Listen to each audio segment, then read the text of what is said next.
Bhogapuram international airport అయితే గనక ప్రారంభోత్సవం కంప్లీట్ అయిపోయింది.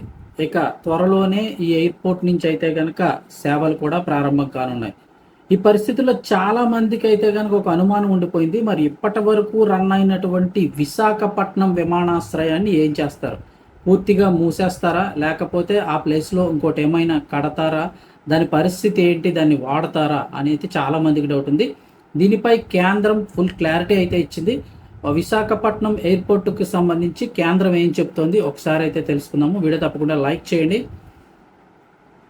విజయనగరం జిల్లా భోగాపురం అంతర్జాతీయ విమానాశ్రయం అయితే కనుక ప్రధానమంత్రి నరేంద్ర మోదీ గారి చేతుల మీదుగా ఈరోజు స్టార్ట్ అయిపోయింది. ప్రారంభోత్సవం అయితే అయిపోయింది. ఇక ఈ విమానాశ్రయంలో ఈ నెల 17వ తేదీ నుంచి కూడా ఇంకా విమానాల రాకపోకలు అయితే ప్రారంభం కానున్నాయి. దీంతో విశాఖపట్నం ఎయిర్పోర్టు ఆగస్టు 16వ తేదీ అర్ధరాత్రి నుంచి ఇంకా మూతపడనుంది. కంప్లీట్గా ప్రస్తుతానికి మూసేస్తున్నారు. ఈ మేరకు కేంద్ర పౌర విమానయాన శాఖ కీలక గెజిట్ అయితే విడుదల చేసింది. భోగాపురంలో అంతర్జాతీయ విమానాశ్రయం నిర్మాణ ప్రతిపాదన సమయంలోనే కేంద్ర రాష్ట్ర ప్రభుత్వాల మధ్య ఈ మేరకు ఒప్పందం అయితే జరిగింది.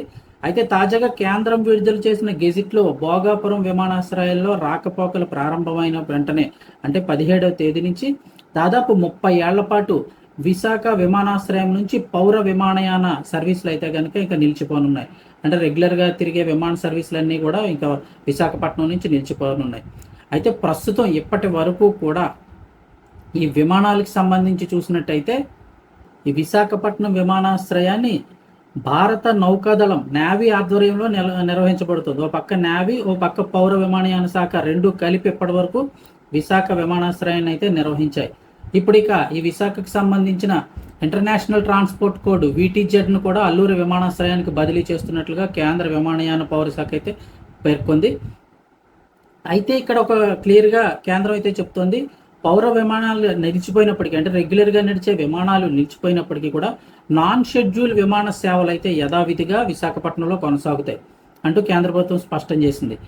ఆగస్టు 17 నుంచి షెడ్యూల్ కమర్షియల్ విమాన సర్వీసులు నిలిపివేయను ఉన్న నేపథ్యంలో అంటే ప్రయాణికులు వెళ్లాల్సిన షెడ్యూల్ టు టైం వచ్చే అన్నీ కూడా అక్కడ అంతా కూడా విజయనగరం దగ్గర ఉన్న భోగాపురం ఎయిర్పోర్ట్ నుంచే కంటిన్యూ అవుతాయి.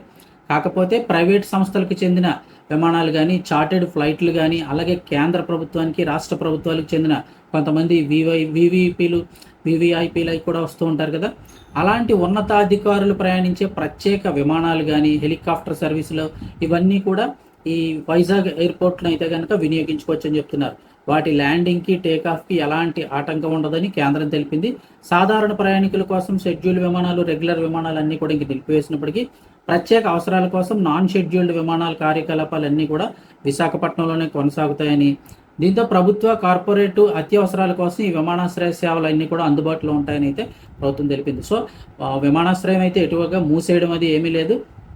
అన్ని కమర్షియల్ షెడ్యూల్ విమానాలన్నీ భోగాపురం నుంచి ఉంటే నాన్ షెడ్యూల్ అంటే ప్రైవేట్ జెట్లు కానీ, చార్టెడ్ ఫ్లైట్లు కానీ, హెలికాప్టర్లు కానీ, కేంద్ర ప్రభుత్వానికి చెందిన ఇంపార్టెంట్ పర్సన్స్ ఎవరైనా వచ్చినప్పుడు రాష్ట్ర ప్రభుత్వానికి వాళ్ళందరూ కూడా ఈ వైజాగ్ విమానాశ్రయాన్ని అయితే వాడుకోవచ్చు.